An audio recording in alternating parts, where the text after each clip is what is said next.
Сайн байцгаана уу? Өнөөдрийн видео хичээлээр бид ашиглах ёс зүй, бодлогын үндсэн ойлголтуудтай танилцуулах болно. Хиймэл оюуны хэрэглээ боловсрол судалгаа өдөр тутмын үйл ажиллагаанд өргөн нэвтэрч байгаа үед ёс зүй, аюулгүй байдлын асуудал маш чухал болсон.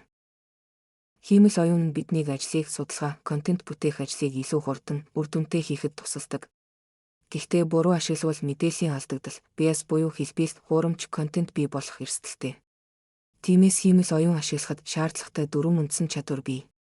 1-р хариуцлагатай хиймэл оюуны хэрэглээ. 2-р хувийн мэдээлэл хамгаалах.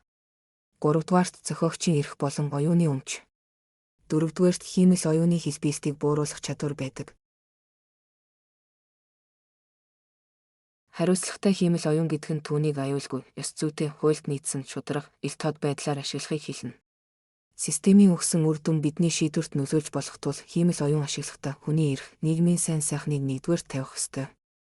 Өөрөөр хэлбэл хиймэл оюуныг бидний ажлыг орлож биш, харин зөв шийдвэр гаргахад дэмжих хэрэгсэл гэж ойлгож ашиглах хэрэгтэй.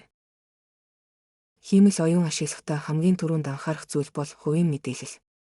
Хиймэл оюунд оруулсан мэдээлэл системд хадгалагдах боломжтой учраас суралцагчийн нэр, үнэлгээ, хаяг зэрэг хувийн мэдээллийг оруулах ёсгүй.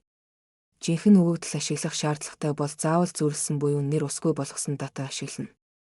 Мөн байгууллагын нууц мэдээллийг хиймэл оюуны системд оруулж болохгүй. Хиймэл оюунаас авсан мэдээллийг үргэлжлүүлэлттэй хүлээж авах хэрэгтэй. Заримдаа буруу, ташаа, эсвэл нэг талыг барьсан хариулт өгөх боломжтой. Тиймээс багш нар хиймэл оюуныг суралцагчдад тайлбарлах, чиглүүлэх хэрэгсэл гэж ойлгуулах нь чухал. Судлаачдын хувьд хиймэл оюунаас авсан аливаа мэдээллийн их сурвалжийг шалгах, судалгаанд хиймэл оюун ашигласан бол арга зүйн хэсэгт тодорхой бичих шаардлагатай. Мөн хиймэл оюуны хязгаарлалтыг тайлбарлаарай. Хиймэл оюунаар үүссэн текст, зураг, видео зарим тохиолдолд бусдын бүтээлийг санамсаргүйгээр дуурайх магадлалтай. Хэрэв зохиогчийн эрхийг зөрчвөл хууль эрх зүйн асуудал үүснэ. Тиймээс хиймэл оюунаас авсан контентийг ашиглахдаа зохиогчийн эрхийг шалгах, контентийг өөрийн болгох, судалгаанд ашигласан бол хиймэл оюунд өгсөн промпт болон алхмуудыг тодорхой тэмдэглэх хэрэгтэй. Хиймэл оюуны гаргадаг хамгийн том эрсдлийн нэг бол биas буюу хэлбэлт. Энэ нь сургалтын өгөгдөлд байгаа нийгмийн хэвшмэл ойлголт, соёлын ялгаанаас шалтгаалдаг. Багшийн хувьд хиймэл оюуны гаргасан агуулга, хэд нэг талыг барьсан эсхийг шалгах, гарал үүсэл, хүйс, хэлс, соёлын талаас ялгуурсан контент байгаа эсхийг дахин нэгтлэх шаардлагатай. Ёс зүйтэй хиймэл оюуны хэрэглээ 5 үндсэн зарчим дээр тулгуурладаг. 1-р аюулгүй байдал ба нууцлал. 2-р ил тод байдал буюу хиймэл оюун ашигласан бол хэрэглэгчид мэдэгдэх. 3-р шударга, ялгуургүй байдал. 4-р хариуцлага, багш, хэрэглэгч нь хиймэл оюуны үр дүнг давтан баталгаажуулах ёстой. 5-р хяналт. Хиймэл оюунд бүрэн итгэхгүй, эцсийн шийдвэрийг хүн гаргана. Эхний кейс бол сурагчийн хувийн мэдээллийг хиймэл оюунд шууд хуулсан байна. Энэ нь нууцлал зөрчих хамгийн нийтлэг эрсдэл.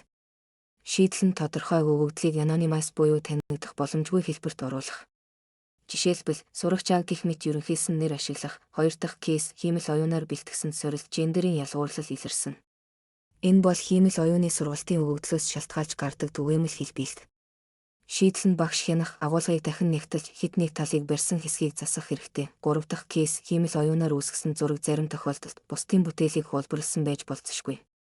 Ийм үед тухайн зургийг арилжааны зориулалтаар ашиглаж болох хэсгийг буюу commercial use rights-ийг заавал шалгах ёстой. Энэ нь зохиогчийн эрх зөрчих эрсдлээс хамгаална. Хиймэл оюун бол хүчирхэг боломж. Гэхдээ буруу ашиглавал эрсдэлтэй.